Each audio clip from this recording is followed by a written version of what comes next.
నమస్తే TV 999 news కు స్వాగతం. ముందుగా బులెటిన్ లో హెడ్లైన్స్ చూద్దాం. మంచు కరిగి నిండిన నదులు, రష్యాను ముంచెత్తిన ఆకస్మిక వరదలు.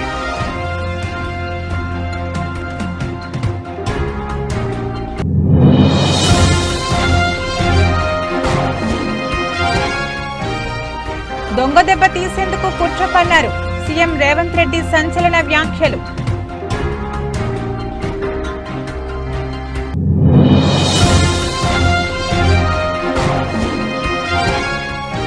నా వద్ద ఆధారాలున్నాయి, అన్ని బయట పెడతా. పవన్ కళ్యాణ్ పై పోతిన మహేష్ సంచలన వ్యాఖ్యలు.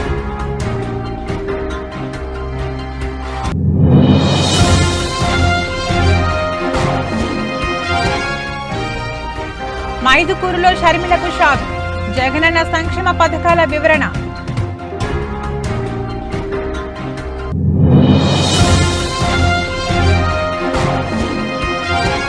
ఎంఎస్ ధోని దెబ్బకు గ్రౌండ్ లో చెవులు మూసుకున్న ఆండ్రీ రసెల్, వీడియో వైరల్.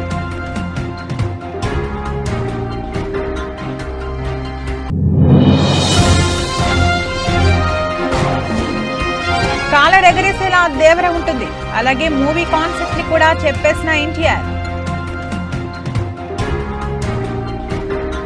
రష్యాను ఆకస్మిక వరదలు ముంచెత్తాయి. వేగంగా కరుగుతున్న మంచు యూరప్ లోని అతిపెద్ద నదుల్లో కొన్నింటిని ముంచెత్తింది. దీంతో ఉరల్ పర్వతాల్లో రికార్డు స్థాయిలో నీటి స్థాయిలు పెరిగాయి. నీటి ఉధృతికి మాస్కోకు తూర్పున 1800 కిలోమీటర్ల దూరంలో ఉన్న ఓర్స్క్ నగరంలోని ఆనకట్ట ఒక్కసారిగా తెగిపోయింది. దీంతో సమీప గ్రామాలను వరద ముంచెత్తింది. భారీ మొత్తంలో నీరు సమీపంలోని గ్రామాల్లోకి ప్రవేశించింది. సుమారు 10,000కు పైగా ఇళ్లు వరద ముప్పిరికి గురయ్యాయి. సైబీరియా, ఓల్గా, రష్యాలోని మధ్య ప్రాంతాలు కూడా వరదలు సంభవించాయి. ఉష్ణోగ్రతలు అధికంగా ఉండడంతో ఆ వేడికి మంచు కరగడంతో ఈ విపత్తు సంభవించినట్లు రష్యా అత్యవసర మంత్రిత్వ శాఖ తెలిపింది. సుమారు 39 ప్రాంతాల్లో 10,400 కంటే ఎక్కువ ఇళ్లు వరద ముంపునకు గురైనట్లు వెల్లడించింది. మరోవైపు అప్రమత్తమైన అధికారులు వరద ప్రభావిత ప్రాంతాల్లోని ప్రజలను సురక్షిత ప్రాంతాలకు తరలిస్తున్నారు.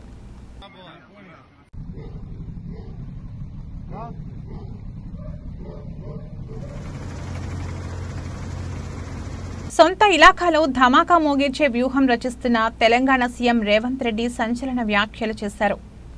సడన్ గా కుట్ర కుధా చిత్రం అంటూ రగిలిపోయారు. కొడంగల్లో కుట్రలు చేస్తున్నారంటూ, గోతులు తవ్వుతున్నారంటూ ఆయన చేసిన హాట్ కామెంట్స్ ప్రస్తుతం తెలంగాణ రాజకీయాల్లో చర్చనీయాంశంగా మారాయి. ఒక ముఖ్యమంత్రి ఇలాంటి వ్యాఖ్యలు చేయడం ఆసక్తి రేపుతోంది. సీఎం రేవంత్ రెడ్డి సోమవారం తన సొంత నియోజకవర్గం కొడంగల్లో పర్యటించారు. ఈ సందర్భంగా డీకే అరుణపై సీఎం రేవంత్ రెడ్డి మండిపడ్డారు. డీకే అరుణ పాలమూరుకు ద్రోహం చేశారన్న సీఎం కొడంగల్లో తనను దొంగదెబ్బ తీసేందుకు కుట్ర చేశారని ఆరోపించారు. కాంగ్రెస్ ఓడితే కొడంగల్లో అభివృద్ధి ఆగిపోతుందన్నారు. కొడంగల్లో కాంగ్రెస్ ను దెబ్బతీసేందుకు చేస్తున్న కుట్రలపై సీఎం రేవంత్ మండిపడ్డారు. కాంగ్రెస్ కు ద్రోహం చేసి డీకే అరుణ బీజేపీలో చేరారన్నారు. వంశీచంద్ రెడ్డిని ఓడించేందుకు కుట్రలు చేస్తున్నారంటూ పేర్కొన్నారు. కొంతమంది నేతలను డీకే అరుణ ప్రలోభాలకు గురిచేస్తున్నారని, మతం పేరుతో కోస్గిలో చిచ్చు పెట్టే ప్రయత్నాలు చేస్తున్నారంటూ ఆరోపించారు. కొడంగల్ను అభివృద్ధి చేస్తున్నందుకు ఇలా చేస్తున్నారా అని ప్రశ్నించారు. తనను దొంగదెబ్బ తీసేందుకు ప్రయత్నిస్తున్నారని సీఎం రేవంత్ రెడ్డి సంచలన వ్యాఖ్యలు చేశారు. డీకే అరుణ పాలమూరుకు, కొడంగల్కు ఏమి చేయలేదని చెప్పారు. కొడంగల్ ప్రాంతం ప్రతిష్టను పెంచాలని, కొడంగల్ అభివృద్ధి ఇదే రకంగా ముందుకు సాగాలంటే వంశీచంద్ రెడ్డికి నియోజకవర్గంలో 50,000 మెజార్టీ ఇవ్వాలని కోరారు. రాష్ట్రానికి కొడంగల్ నాయకత్వం వహిస్తోందని, వంశీచంద్ రెడ్డి గెలిస్తే పాలమూరు అభివృద్ధికి కృషి చేస్తాడని తెలిపారు. ఆ మధ్యలాన్ని కుక్కలు మొరిగినాయి. నిన్న మొన్న ఒక నక్క బయలుదేరింది, మొన్న సూర్యాపేటకు పోయింది, నిన్న కరీంనగర్ పోయింది. ఆయన అంటుండు నన్ను ఏం బిక్తారు మీరని. మొన్న మాట్లాడింది మీరు చూసుంటారు, కేసీఆర్ గారు మాట్లాడింది, నా ఎంటిక కూడా బీకలేరని మాజీ ముఖ్యమంత్రిగా మాట్లాడాడు. ఇది మాజీ ముఖ్యమంత్రి మాట్లాడే భాషనేనా? భాష గురించి, భావం గురించి, ప్రజా సమస్యల గురించి మాట్లాడే చంద్రశేఖర్ రావు 10 సంవత్సరాలు ఈ తెలంగాణ రాష్ట్రంని పట్టి పీడించి వేధించి దోసుకొని దోపిడి దొంగలాక అడవి పందుల్లాక తెలంగాణ రాష్ట్రాన్ని సర్వనాశనం చేసి 10 సంవత్సరాలలో 100 సంవత్సరాల విధ్వంసం చేసినావు. ఇవాళ మమ్మల్ని ఎంటిక బీకలేరంటావా? మా కాంగ్రెస్ పార్టీ కార్యకర్తలు అనుకుంటే నీ ముడ్డి మీద డ్రాయర్ కూడా ఉండదు పీకడం మొదలు పెడితే బిడ్డ. జనసేన పార్టీకి ఆ పార్టీ నేత పోతిన మహేష్ రాజీనామా చేశారు. అనంతరం ఆయన మాట్లాడుతూ పవన్ కళ్యాణ్ పై సంచలన వ్యాఖ్యలు చేశారు. పవన్ కళ్యాణ్ నిజస్వరూపం ప్రజలకు తెలిసింది. పవన్ ఏం చేస్తున్నాడో ఆయనకే తెలియడం లేదని అన్నారు. స్వార్థ రాజకీయ ప్రయోజనాల కోసం పవన్ పనిచేస్తున్నారు. పార్టీ నిర్మాణం క్యాడర్పై ఏనాడు దృష్టి సారించలేదని పోతినని తెలిపారు. పవన్ సిద్ధాంతాలు అన్ని స్వార్థపూరితం. పవన్ గురించి తెలిసి ఆయన్ని ప్రజలు చిత్తుచిత్తుగా ఓడించారని అన్నారు.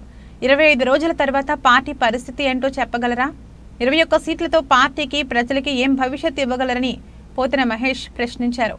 జనసేన పార్టీ కోసం ఎంతో కష్టపడ్డాం, మా కుటుంబాలు రోడ్డున పడ్డాయంటూ పోతిన మహేష్ ఆవేదన వ్యక్తం చేశారు. జనసేన పార్టీ ఇంకో 20 ఏళ్లు కొనసాగుతుందో లేదో తెలియదు. జనసేన పార్టీలో పనిచేసిన వారికి ఎందుకు సీట్లు కేటాయించలేదని ప్రశ్నించారు. టీడీపీ వారికే ఎందుకు సీట్లు ఇచ్చారు? పార్టీ శ్రేణులకు పవన్ సమాధానం చెప్పాలి. నా వద్ద ఆధారాలున్నాయి, అన్నింటినీ బయట పెడతా. కాపు సామాజిక వర్గంను బలి చేస్తున్నారు. కాపు యువతను మోసం చేయొద్దంటూ మహేష్ సూచించారు. ఖచ్చితంగా రాబోయే 6 నెలల్లోనో 12 నెలల్లోనో జనసేన పార్టీ అడ్రస్ గల్లంత అవుతుంది. అది మీ చేతుల్లో నుంచి కావాలనే తెలుగుదేశం పార్టీ చేతికి ఇచ్చేశారు. ఖచ్చితంగా జనసేన పార్టీ ప్రజారాజ్యం పార్టీ 2 అయి తీరుతుంది.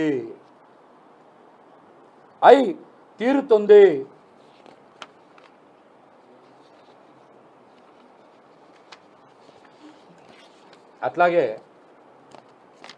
ఎవరైనా సరే గెలిచే స్థానాన్ని తీసుకుంటారా, మైనస్లో ఉన్న స్థానాన్ని తీసుకుంటారా? మీరు చెప్పండి.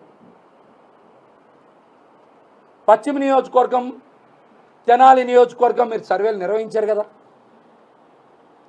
తెనాలి మైనస్లో ఉందని మీకు తెలుసు కదా. విజయవాడ వెస్ట్ సర్వే మీరే కదా చేశారు, ప్లస్లో ఉందని మీకు తెలుసు కదా. మైనస్లో ఉన్న స్థానాన్ని తీసుకొని ప్లస్లో ఉన్న స్థానాన్ని మీరు ఎందుకు వదులుకున్నారు విజయవాడ వెస్ట్ సీట్ని? నిజంగా యువ రక్తాన్ని ప్రోత్సహించే వాళ్ళు అయితే మీరు తెనాలినే త్యాగం చేయొచ్చుగా, తెనాలి త్యాగం చేయొచ్చుగా. త్యాగాలకి బీసీలే కావాలా? కమ్మవారు త్యాగాలకి పనికిరారా? త్యాగాలకి బీసీలే కావాలా? కమ్మవారు త్యాగాలకి పనికిరారా? మంగళగిరి స్థానం బీసీల నుంచి తీసుకొని కమ్మ సామాజిక వర్గానికి ఇవ్వలేదా? విజయవాడ వెస్ట్ బీసీల నుంచి తీసుకొని కమ్మ సామాజిక వర్గానికి ఇవ్వలేదా? అంటే త్యాగాలు చేయడానికి బీసీలే కావాలా? ఏ త్యాగాలకి కమ్మ సామాజిక వర్గం పనికిరాదా? రాష్ట్ర కాంగ్రెస్ అధ్యక్షురాలు షర్మిలకు అడుగడుగునా నిరసనలే వ్యక్తమవుతున్నాయి. కాంగ్రెస్ కు ఎందుకు ఓటు వేయాలని జనం నిలదీస్తున్నారు. తాజాగా వైఎస్ఆర్ కడప జిల్లా మైదుకూరు నియోజకవర్గంలో నిర్వహించిన ఎన్నికల ప్రచారంలో షర్మిలకు అక్కడి ప్రజలు షాక్ తగిలింది. దువ్వూరులో షర్మిల మాట్లాడుతుండగా జై జగన్ అంటూ ప్రజలు నినాదాలు చేశారు. మాట్లాడేందుకు ఒకరు వేదికపైకి రావాలంటూ షర్మిల ఆహ్వానించారు. ఈ మేరకు మైదుకూరు జేసీఎస్ కన్వీనర్ ఏమిరెడ్డి చంద్రబోల్ రెడ్డి వేదికపైకి వెళ్లారు. సీఎం జగన్ రాష్ట్రానికి ఏం చేశారో, మళ్లీ ఆయనకు ఎందుకు ఓటు వేయాలో చెప్పాలంటూ షర్మిల సవాల్ విసిరారు. షర్మిల సవాల్కు స్పందించిన చంద్ర ఓబుల్ రెడ్డి అదిరిపోయే జవాబిచ్చారు. షర్మిల ఎదుటే సీఎం అమలు చేసిన సంక్షేమ పథకాల గురించి పోసగుచ్చినట్లు వివరించారు. పాదయాత్రలో వైఎస్ జగన్ తమ సమస్యలు విని నేను ఉన్నానని అండగా నిలిచారని తెలిపారు. ఇచ్చిన ప్రతి మాట సీఎం నిలబెట్టుకున్నారని చెప్పారు. ప్రతి ఇంటికి సంక్షేమ పథకాలు అందించారని పేర్కొన్నారు. వచ్చే ఎన్నికల్లో తామంతా సీఎం జగన్ కు అండగా నిలుస్తామని స్పష్టం చేశారు. దీంతో అక్కడున్న ప్రజలంతా మరోసారి జై జగన్ అంటూ పెద్ద ఎత్తున నినాదాలు చేశారు. జగన్ ఎన్ని ఓడేయాలంటే 2011లో పార్టీ పెట్టినప్పటి నుంచి జగన్మోహన్ రెడ్డి గారు మా కోసం తిరుగుతానే ఉన్నాడు. ఈ సమస్యలు ఏమున్నా మా కోసం వచ్చినాడు, విన్నాడు, మా సమస్యలు విన్నాడు, నేను ఉంటానని చెప్పినాడు. చెప్పిన మాట ప్రకారం జగన్మోహన్ రెడ్డి గారు మాకన్నీ చెప్పిన ప్రతి ఒక్క హామీ నెరవేర్చినాడు. పేద ప్రజల కోసం ఆయన 3000 కిలోమీటర్ పాదయాత్ర చేసి వాళ్ళ కష్టాలు విని మీ అందరికీ నేను న్యాయం చేస్తానని చెప్పినాడు. చెప్పిన విధంగా న్యాయం చేసినాడు. ఇక్కడ వచ్చిన ప్రతి ఒక్కరికి వారి కుటుంబాల్లో ప్రతి ఒక్కరికి సంక్షేమం అందింది. దానికి కారణం ఎవరంటే జగన్మోహన్ రెడ్డి గారే. జగన్మోహన్ రెడ్డి గారు ఖచ్చితంగా చెప్పిన ప్రతి మాట నెరవేరుస్తారు. ఆయన మా కోసం ఉంటాడు కూడా, ఎప్పటికి కూడా ఆయన మాతో ఉంటాడు. మీరు అన్ని ఇప్పుడు చెప్తున్నారక్క, మీ కుటుంబ సమస్యలేవో మీరు చెప్తున్నారు, కాదనిలేవే, అవి మీ వ్యక్తిగతంగా ఉన్నాయి. కానీ మీరు ఈ రోజు ఆ రోజు తెలంగాణలో కూడా చెప్పారు, నేను తెలంగాణలో ఉంటాను, మీకోసం ఉంటాను, పోటీ చేస్తానని చెప్పారు. అక్కడ పోటీ చేయలేదు, మీరు వచ్చారు. మీ మీద మాకైతే అభిమానం ఉందక్క, రాజశేఖర బిడ్డగా మిమ్మల్ని మేము అభిమానిస్తాం అక్క, కాదని లేదు. కానీ జగన్మోహన్ రెడ్డి గారు మా కోసం ఉన్నారు, ఆయన చాలక్క. మీరు కూడా రండి, మాతో అందరం కలిసి రాష్ట్రానికి అభివృద్ధి చేద్దామక్క. తప్పకుండా మీరందరూ మాతో కలిసి రండి అక్క, అన్నతో పాటు రండి, అందరం కలిసి రాష్ట్రాన్ని అభివృద్ధి చేసుకుందాం అక్క. జోహార్ వైఎస్ఆర్, జోహార్ వైఎస్ఆర్, జై జగన్, జై జగన్. అమరుడు సాగర్ ఇలియాస్ సంతోష్ ఆశయ సాధనలో ఉన్నంత వరకు ఆయన బాటలో పోరాడతామని ప్రతిజ్ఞ చేశారు. జోహార్ సంతోష్ అన్న, జోహార్ సాగర్ అన్న, జోహార్ అమరవీరులకు జోహార్లు, అమరవీరుల ఆశయాలను కొనసాగిస్తామని అంటూ అంతిమయాత్ర సాగింది. అమరవీరుడు అన్నే సంతోష్ కు అరుణారుణ జోహార్లు అర్పించిన బంధుమిత్రుల సంఘం దస్తగిరిపల్లి జిల్లాలోని కాటారం మండలం దస్తగిరిపల్లికి చెందిన అన్నే సంతోష్ తెలంగాణ ఛత్తీస్గఢ్ సరిహద్దు అడవుల్లో జరిగిన ఎదురుకాల్పుల్లో మృతి చెందాడు.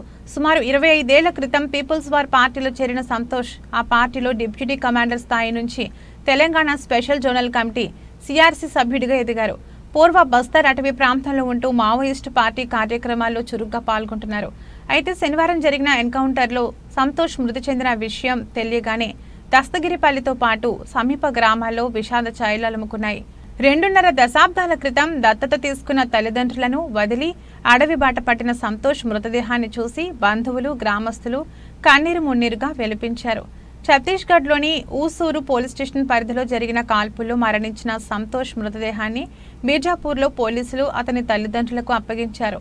ఆదివారం సాయంత్రం దస్తగిరిపల్లికి చేరుకున్న సంతోష్ మృతదేహానికి స్థానికులు నివాళులర్పించారు.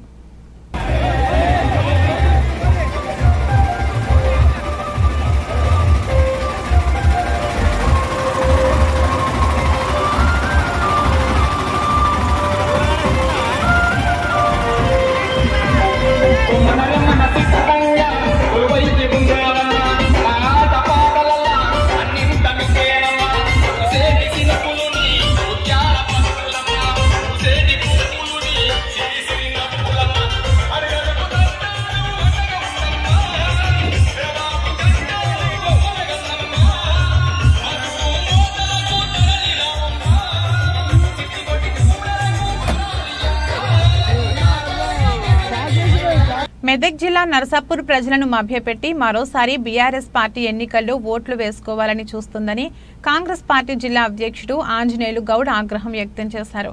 మెదక్ జిల్లా నరసాపూర్ మండల కేంద్రంలో ఆయన మీడియా సమావేశం నిర్వహించారు.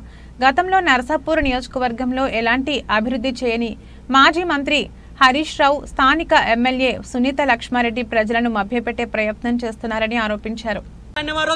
డబుల్ బెడ్రూమ్ ఒక్కని కానీ ఇప్పించినవా? 100 మందితో తర్వాత చౌరస్తా దగ్గర నీ సులాభం కోసం ధర్నా చేపించి కేసులు పెట్టించి 1000 సర్టిఫికెట్లు ఇచ్చినావు. ఎక్కడనిచ్చిన పాపానమైనవా? దాని గురించి అధికారంలో పోయినాక అడిగిన పాపానమైనవా? ఈ రోజు ఎమ్మెల్యే అయిన తర్వాత ఈ 3 నెలల కాలంలో ఎప్పుడన్నా వాళ్ళ గురించి మాట్లాడినవా? తాలూకా అభివృద్ధి గురించి మాట్లాడినవా?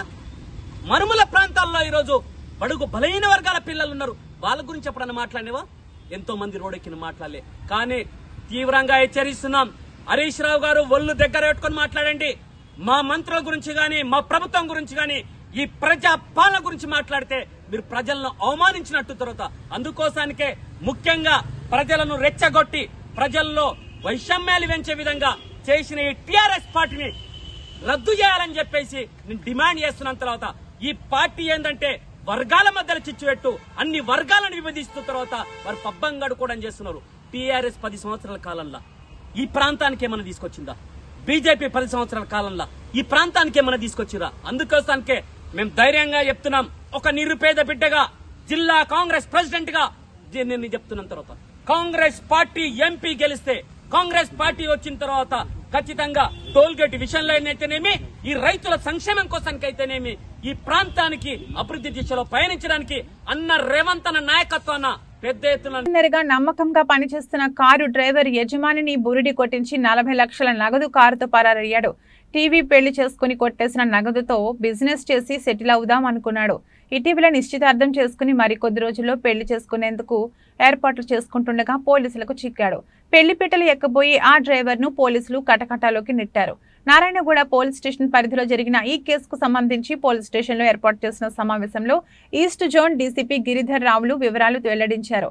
వాటర్ బాటిల్ తీసుకువచ్చేసరికి డ్రైవర్ కారు కనిపించకపోవడంతో కంగుతిన్న వినయ్ కుమార్ డ్రైవర్ విజేంద్ర సింగ్ నెంబర్కు ఫోన్ చేశాడు.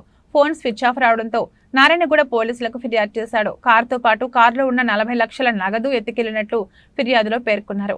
అతని ఫిర్యాదుతో ప్రత్యేక టీంతో హైదరాబాద్, రాజస్థాన్ రాష్ట్రంలో గాలించారు. రాజస్థాన్లో అతన్ని అదుపులోకి తీసుకున్న పోలీసులు విచారించగా మొదటగా డబ్బులన్నీ ఖర్చయ్యాయని, ఐపీఎల్ బెట్టింగ్లో డబ్బులన్నీ పోగొట్టుకున్నానని బుకాయించాడు. పోలీసులు తమదైన శైలిలో విచారించగా అసలు విషయం బయటపెట్టాడు. విజేంద్ర సింగ్ వద్ద నుండి 20,70,000 నగదు, 11 లక్షల విలువ చేసే Scorpio car, owner Vinay Kumar Kia Seltos కారుతో పాటు 2 మొబైల్ ఫోన్లను సీజ్ చేశారు. మిగిలిన డబ్బుతో ఇన్ని రోజులు విలాసవంతంగా గడిపినట్లు ఒప్పుకున్నట్లు డీసీపీ తెలిపారు. అతనిపై కేసు నమోదు చేసి న్యాయస్థానం ముందు హాజరుపరిచి రిమాండ్కు తరలించినట్లు వెల్లడించారు. ఎస్ఐ, సిఐ, ఏసీపీలను డీసీపీ అభినందించారు. నీలోఫర్ కేఫే దగ్గర ఆగి వాటర్ బాటిల్ కొనుక్కునేందుకు వెళ్ళగానే నా డ్రైవర్ విజేంద్ర సింగ్ నా కారును ఎత్తుకొని వెళ్ళిపోయాడు. దానిలో ఒక 3 లక్షల వరకు ఉండొచ్చు అని చెప్పి రాత్రి 12-1 గంటల వరకు కంప్లైంట్ ఇవ్వడం జరిగింది. వెంటనే ఇన్స్పెక్టర్ గారు కేసు రిజిస్టర్ చేసుకొని ఎంక్వైరీ స్టార్ట్ చేయడం జరిగింది. అయితే ఇన్వెస్టిగేషన్లో పాటుగా దీనిలో చాలా వరకు సీసీటీవీలు, తర్వాత ఇంకా ఇతరత్ర టెక్నికల్ ఇన్ఫర్మేషన్ తీసుకొని వర్క్ చేస్తే నాకు ఒక 1 మంత్ పైన అఫెండరు మనకు దొరకకుండా తప్పించుకుంటా ఉన్నాడు. అయితే మనం ఒక స్పెషల్ దీనికోసం ఎట్టి పరిస్థితుల్లో డిటెక్ట్ చేయాలనే ఉద్దేశంగా సిపి సార్ పర్మిషన్ తీసుకొని ఒక సెపరేట్ టీం ఫామ్ చేయడం జరిగింది.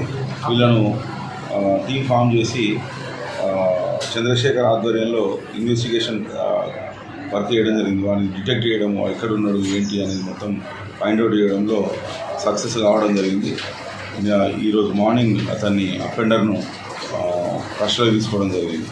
అయితే ఎప్పుడైతే ఈ 3 lakhs పోయినాయని చెప్పిన మన వినయ్ గుప్తా తెల్లవారు వచ్చి, సార్ అది నిన్న కౌంట్ సరిగా చూసుకోలేదు, దానిలో 40 lakhs ఉన్నాయి సార్ అని చెప్పి మాకు మళ్ళీ ఇన్ఫర్మేషన్ ఫర్దర్గా యాడ్ చేయడం జరిగింది.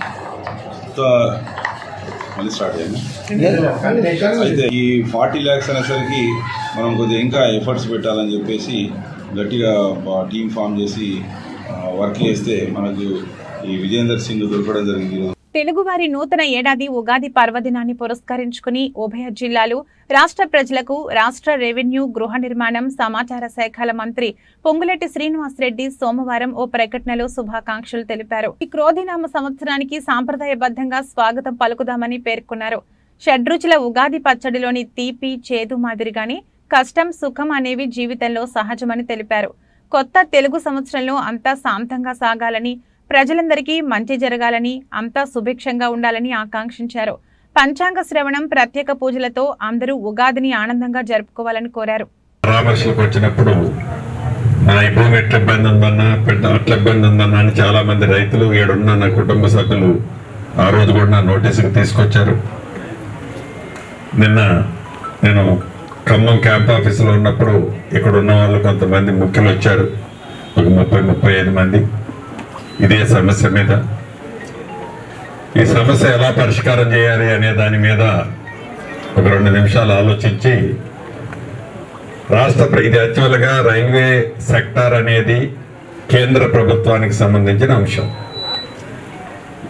రాష్ట్ర ప్రభుత్వానికి దీని మీద ఉన్న హక్కు ఏంటి, ఆ హక్కుల్లో మనం ఏది పోరాటం చేసి తెచ్చుకోవచ్చు అనే దాని గురించి అసలు ఈ కన్సర్న్ సెక్రటరీ ఎవరు, ఏంటి, ఏం చూస్తున్నారు అని విశ్లేషించాను. R&B సెక్రటరీ గారే, రైల్వే లైన్ సెక్రటరీ కూడా ఆయనే, శ్రీనివాసరాజు గారు అని ఉంటాడు హైదరాబాద్లో. R&B సెక్రటరీ, రైల్వే సెక్రటరీ కూడా అతనే. అతను చెప్పింది ఏంటంటే వీటి మీద అతనికి కూడా కొంత అవగాహన ఉంది. లైన్లు సర్వే చేస్తున్నారు, ఇలా ఒకే ప్రాంతంలో 2 లైన్లు 3 లైన్లు ఒకే కాన్స్టిట్యున్సీలో పోవటం వలన రైతన్నలకు చాలా నష్టం జరుగుతుంది. విలువైన భూములు ఈ భూములన్నీ, ఈ విలువైన భూముల్లో మనం ఇచ్చే కాంపెన్సేషన్ అరాకొరా ఇస్తే రైతులు నష్టపోతారు. దీన్ని ఏ రకంగా చేస్తే మనం మాట్లాడేది లాజిక్ ఉండాలి. లాజిక్గా ఉండాలంటే ఈ లైన్ ఇటేసిన దానికంటే ఇటేస్తే దగ్గర, ప్రభుత్వానికి డబ్బు ఖర్చు తక్కువ అవుతుంది. కాకినాడ జిల్లా ప్రతిపాడు నియోజకవర్గం ప్రతిపాడు గ్రామంలో స్థానిక హరిజన ఇందిర కాలనీలో దాసరి సత్యబాబు ఆధ్వర్యంలో భారతీయ జనతా పార్టీలోకి ప్రతిపాడు నియోజకవర్గం నుండి నాయకులు ఉమ్మడి వెంకట్రావు సమక్షంలో సుమారు 150 మంది కాంగ్రెస్ పార్టీని వీడిన కార్యకర్తలను జాతీయ జనతా పార్టీలోకి ఆహ్వానించి కండువాలు కప్పి సత్కరించడం జరిగింది. ఈ యొక్క కార్యక్రమంలో కాకినాడ భారతీయ జనతా పార్టీ జిల్లా అధ్యక్షులు చిలుకూరి రామ్ కుమార్ మాట్లాడుతూ ఈ రోజు దేశం సుభిక్షంగా ఉంది అంటే అది దేశ ప్రధానమంత్రి నరేంద్ర మోడీజీ కొనియాడారు. వార్డులో అలాగే 95వ బూత్ అసెంబ్లీకి సంబంధించి 95వ బూత్ లో పెద్ద సంఖ్యలో మా ఉమ్మడి వెంకటరావు గారి సమక్షంలో కాంగ్రెస్ నుంచి నాయకులు కార్యకర్తలు కూడా భారతీయ జనతా పార్టీలో జాయిన్ అవ్వడం జరిగింది. మేము భారతీయ జనతా పార్టీ యొక్క సిద్ధాంతము, కేంద్ర ప్రభుత్వం ప్రవేశపెట్టిన పథకాలు గురించి కూడా వారందరికీ తెలియజేయడం జరిగింది. అలాగే రాబోయే ఎలక్షన్లో ఈ అలయన్స్ లో భాగంగా ఇక్కడ తెలుగుదేశం పార్టీ పోటీ చేస్తుంది కనుక వారికి ఓటు వేయవలసిందిగా కోరడం జరిగింది. అదే విధంగా లోక్సభకి సంబంధించి రానున్న ఎన్నికల్లో రాష్ట్ర ప్రజలు వైసీపీకి రాజకీయ సమాధి చేస్తారని కూటమి అభ్యర్థులైన ఎచ్చర్ల బీజేపీ అభ్యర్థి నడుకుదిటి ఈశ్వరరావు, విజయనగరం పార్లమెంటు తెదేపా అభ్యర్థి కులిశెట్టి అప్పలనాయుడు ఆరోపించారు. శ్రీకాకుళం జిల్లా ఎచ్చర్ల నియోజకవర్గం బీజేపీ పార్టీ కార్యాలయంలో ఏర్పాటు చేసిన స్థానిక విలేకరుల సమావేశంలో మాట్లాడుతూ వ్యవసాయం, త్రాగునీరు, సాగునీటి సరఫరా, నిరుద్యోగ సమస్యల పరంగా ఈ 5 ఏళ్లలో ఎన్నో సమస్యలు రాష్ట్ర ప్రజలు ఎదుర్కొన్నప్పటికీ వైసీపీ ప్రభుత్వ పాలకులు మాత్రం ఆర్థిక వనరులను అడ్డుగోలుగా తవ్వి అవినీతి సొమ్ముగా దోచుకున్నారని విమర్శించారు. రాష్ట్రంలో వైసీపీ అరాచక పాలన అంతం కావాలి, అభివృద్ధి జరగాలంటే ఎన్డీఏ కూటమి అధికారులకు రావాల్సిన అవసరం ఎంతైనా ఉందన్నారు. తాము ప్రజాసేవ చేయాలనే తపనతో రాజకీయాల్లోకి వచ్చామని, కూటమి అభ్యర్థులుగా పోటీ చేసే అవకాశం మాకు దక్కిందని, అందువలన ఎచ్చర్ల బీజేపీ అభ్యర్థి నడుకుదిటి ఈశ్వరరావుకు కమలం గుర్తుపై, విజయనగరం పార్లమెంట్ తెదేపా అభ్యర్థి కలిశెట్టి అప్పలనాయుడుకు సైకిల్ గుర్తుపై ఓటు వేసి గెలిపించాలని వారు కోరారు. 4 మండలాలు టీడీపీ, బీజేపీ, జనసేన కార్యకర్తలు పాల్గొన్నారు. ఈ పత్రికా సమావేశానికి చేసినటువంటి పత్రికా సోదరులకు, మీడియా మిత్రులకు నా హృదయపూర్వక నమస్కారాలు. ఈ రోజుతో మా మండల వారీగా, అసెంబ్లీ వారీగా జరగవలసినటువంటి సమన్వయ కమిటీలన్నీ పూర్తి చేసుకున్నాం. జనసేన, భారతీయ జనతా పార్టీ, తెలుగుదేశం 3 పార్టీల నాయకులు, కార్యకర్తలతో 4 మండలాల్లో విడివిడిగా సమావేశాలు ఏర్పాటు చేసుకున్నాం. తర్వాత ఈరోజు ఇక్కడ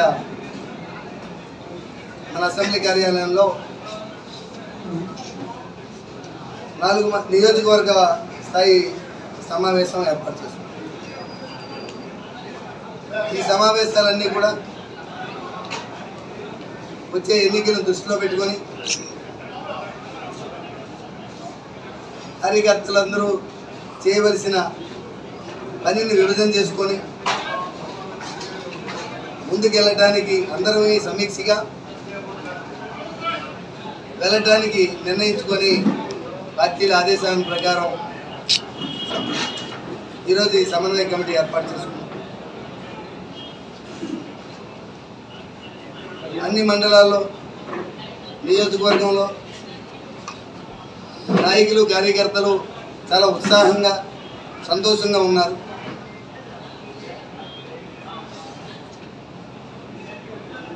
ఐపీఎల్ 2024 టోర్నీలో భాగంగా సోమవారం రాత్రి Chennai super Kings versus Kolkata night riders జట్ల మధ్య మ్యాచ్ జరిగింది. ఈ మ్యాచ్లో సీఎస్కే ఆల్రౌండర్ జడేజా మాయాజాలంతో కోల్కతా జట్టు ఓటమి పాలైంది. తొలుత బ్యాటింగ్ చేసిన కోల్కతా జట్టు నిర్ణీత ఓవర్లలో కేవలం 137 పరుగులకే పరిమితమైంది. ఆ తర్వాత బ్యాటింగ్ చేసిన సీఎస్కే జట్టు 17.4 ఓవర్లలో కేవలం 4 వికెట్లు మాత్రమే కోల్పోయి 141 పరుగులు చేసి విజేతగా నిలిచింది. ఈ మ్యాచ్లో కోల్కతా బ్యాటర్లను జడేజా తన బౌలింగ్ మాయాజాలంతో దెబ్బతీశాడు. 4 ఓవర్లు వేసిన జడేజా కేవలం 18 పరుగులు మాత్రమే ఇచ్చి 3 వికెట్లు పడగొట్టాడు. இந்த தல தரிசனத்துக்கு தான் ஒவ்வொரு மஞ்சள் பாய்ஸ் ஃபேனும் சேப்பாக்கு இன்னைக்கு வந்திருக்காங்க. அந்த சிங்க நடைய போட்டு உள்ள களத்துல இறங்குறாரு పోర్కండ సింగం. ఆర్ఆర్ఆర్ తర్వాత ఎన్టీఆర్ చేస్తున్న సినిమా దేవర. కొరటాల శివ డైరెక్ట్ చేస్తున్న ఈ చిత్రం 2 భాగాలుగా ఆడియన్స్ ముందుకు రాబోతుంది.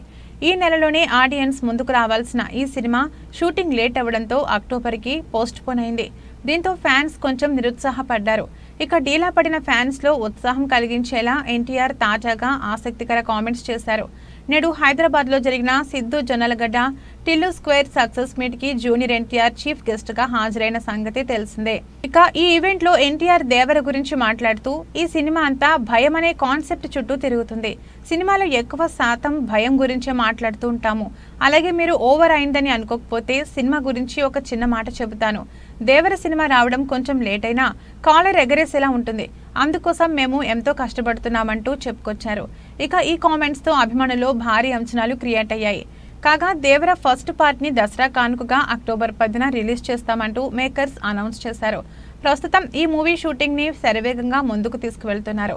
నిర్మాత కళ్యాణ్ రామ్ ఈ సినిమా విషయంలో ఎంతో జాగ్రత్త తీసుకుంటూ ప్రతిష్టాత్మకంగా మూవీని రూపొందిస్తున్నారు.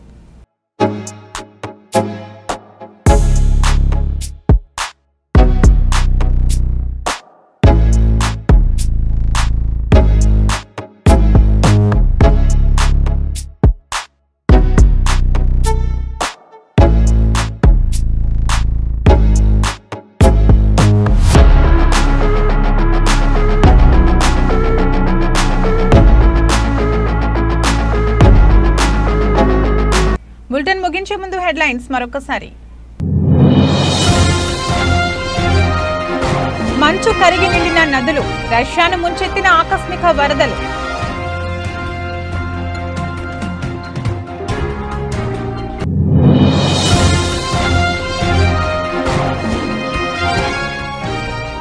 దొంగ దెబ్బ తీసేందుకు కుట్ర పన్నారు. సీఎం రేవంత్ రెడ్డి సంచలన వ్యాఖ్యలు.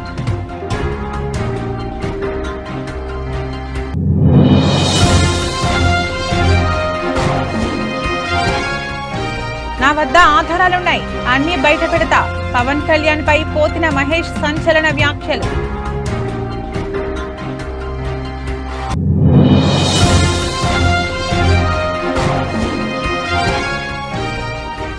మైదుకూరులో షర్మిలకు షాక్.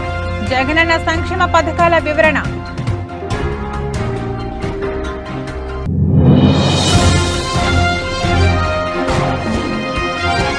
ఎంఎస్ ధోని దెబ్బకు గ్రౌండ్ లో చెవులు మూసుకున్న ఆండ్రీ రస్సెల్. Video viral.